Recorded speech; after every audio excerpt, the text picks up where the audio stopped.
안녕하세요. 경제 전문 채널 은호레터의 은호입니다. 시의회 미국 증시는 제롬 파월 연준 의장의 발언과 트럼프 대통령의 관세 정책 관련 뉴스가 엇갈리며 변동성을 보이다 장막판 반등에 성공하며 상승 마감했습니다. 사이버 보안 기업 크라우드 스트라이크가 전체 인력의 약 5%인 500명을 감원한다고 밝혔습니다.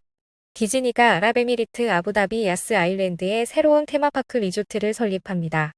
로빈후드가 유럽 소매 투자자들을 대상으로 미국 주식을 블록체인 기반으로 거래할 수 있는 플랫폼을 개발 중입니다. 넷플릭스가 스트리밍 서비스의 홈 화면을 대대적으로 개편했습니다. 아마존이 칠레에 40억 달러를 투자해 자사의 첫 번째 클라우드 리전을 건설합니다.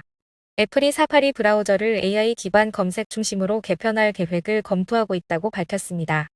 트럼프 행정부가 바이든 시절 말미에 도입된 AI 칩 수출 규제인 AI 확산 규칙을 철회할 계획입니다.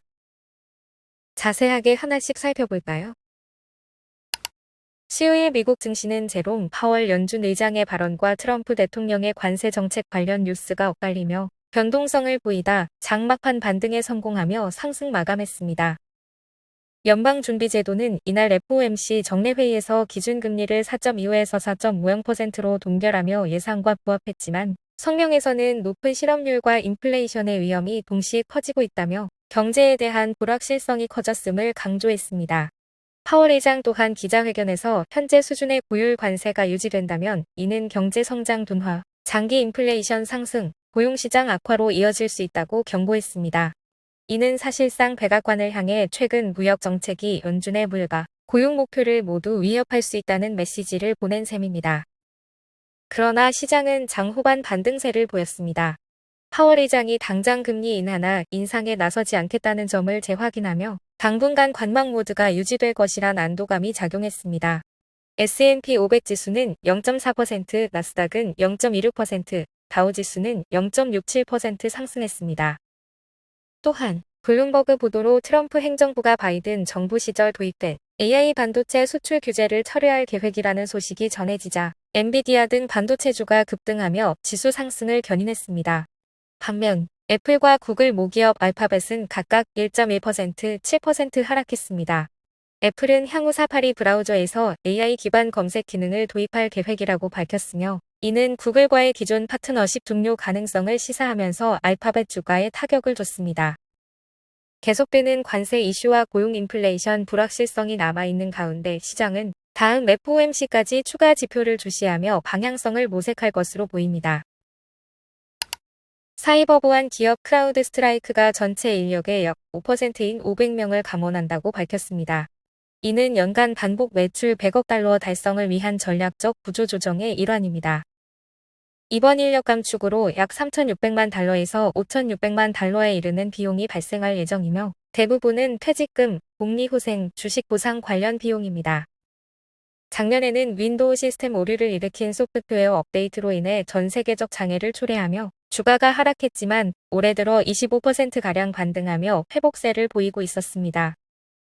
CEO 조지 쿼츠는 고객 신뢰 회복과 민첩한 운영을 위해 변화가 필요하다고 밝혔고 이번 감원에도 불구하고 제품 엔지니어링과 고객 대응 부문은 계속 채용할 계획입니다. 회사는 연간 가이던스를 유지하며 6월 3일에 1분기 실적을 발표할 예정입니다.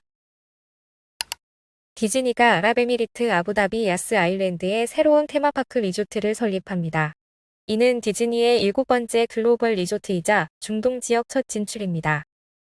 이번 프로젝트는 국영 개발사 미랄이 전액 자금을 투자하며 디즈니는 창의 설계 및 운영 감독을 맡고 로열티 수익을 받게 됩니다.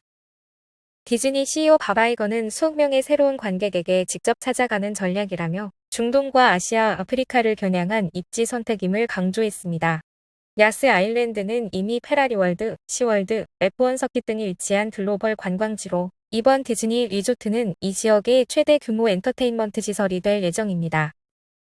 디즈니는 이번 발표와 함께 2분기 실적도 공개했는데 테마파크 크루즈 부문 매출이 전년 대비 6% 증가했고 전체 매출은 7% 증가하며 주가는 10% 이상 급등했습니다. 특히 디즈니 플러스와 훌루의 가격 인상 효과도 더해져 스트리밍 부문 수익도 전년 대비 8% 상승했습니다. 로빈후드가 유럽 소매 투자자들을 대상으로 미국 주식을 블록체인 기반으로 거래할 수 있는 플랫폼을 개발 중입니다. 이 플랫폼은 아비트럼 또는 솔라나 같은 퍼블릭 블록체인을 기반으로 주식 같은 금융자산을 토큰화하여 거래 효율성과 투명성을 높이는 것을 목표로 합니다. 현재 유럽 내 로빈후드 이용자는 암호화폐 거래만 가능했지만 최근 리투아니아에서 중개업 라이선스를 획득함으로써 주식 거래 서비스도 가능해질 예정입니다. 로빈후드 CEO 블라드 테네브는 토큰화된 증권은 해외 투자자가 미국 기업에 더 쉽게 접근할 수 있게 할 것이라고 밝혔습니다. 한편 블랙록, 프랭클린 템플턴 등 주요 자산운용사들도 이미 토큰화된 펀드를 출시하며 이 시장에 진입하고 있습니다. 넷플릭스가 스트리밍 서비스의 홈 화면을 대대적으로 개편했습니다.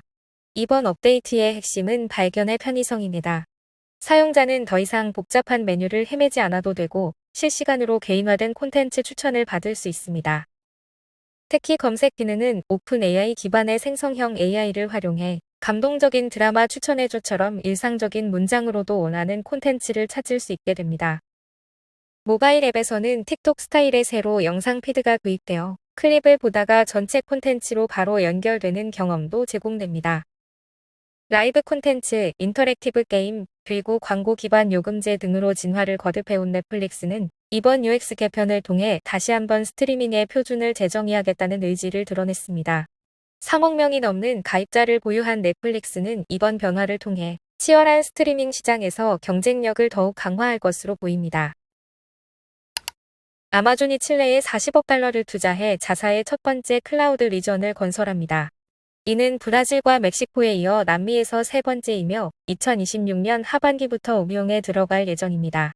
이 프로젝트는 생성형 AI와 같은 고성능 컴퓨팅 수요에 대응하기 위한 것으로 필요한 모든 인허가는 이미 취득 완료됐다고 아마존 웹 서비스 남남미 총괄 보안 파블로 에스테베즈가 밝혔습니다. 물 부족 문제가 지속되고 있는 칠레에서 환경 우려도 제기되었지만 아마존은 서버 냉각 시 물을 사용하는 비율이 전체의 4%에 불과하며 나머지는 공기 및 증발 냉각 방식을 쓴다고 설명했습니다. 아울러 2023년부터 100% 재생에너지로 운영 중임을 강조했습니다. 현재 칠레의 클라우드 시장은 약 15억 달러 규모이며 2025년엔 19억 달러로 2028년까지는 연평균 20.3% 성장할 것으로 기대됩니다. 애플이 사파리 브라우저를 AI 기반 검색 중심으로 개편할 계획을 검토하고 있다고 밝혔습니다. LDQF 서비스 부문 수석 부사장은 미국 법무부의 구글 반독점 소송 증언에서 오픈AI, 퍼플렉서티, 엔트로피 등 AI 스타트업들과의 협업을 시사했습니다. 그는 기존에는 구글 외 선택지가 없었지만 AI 기술은 검색 생태계를 뒤흔들 수 있다고 강조했습니다. 현재 애플은 구글을 기본 검색 엔진으로 설정하고 있으며 이 계약은 연간 200억 달러 규모에 달합니다. 하지만 AI 전환이 본격화되면 이 수익 구조에도 큰 변화가 불가피할 수 있습니다. 실제로 4월에는 사파리 검색량이 처음으로 줄었는데 이는 사용자가 기존 검색 대신 AI를 활용하기 시작했기 때문이라는 분석입니다. 구글 역시 AI 모드를 도입하며 방어에 나섰지만 검색 시장의 독점적 지위가 위협받는 첫 순간이라는 평가도 나옵니다.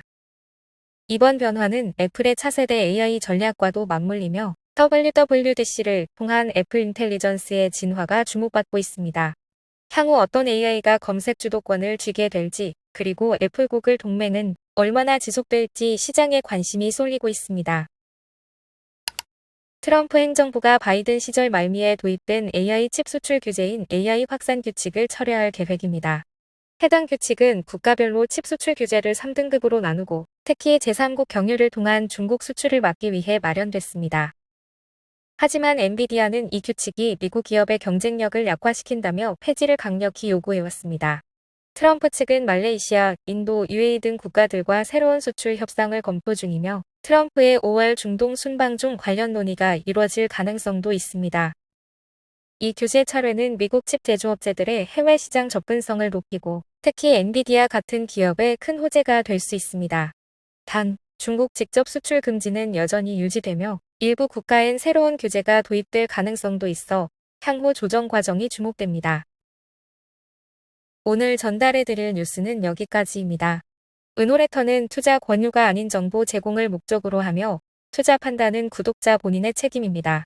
들어주셔서 너무 감사드리고 은퇴하는 그날까지 파이팅입니다. 도움이 되셨다면 좋아요와 구독 부탁드립니다.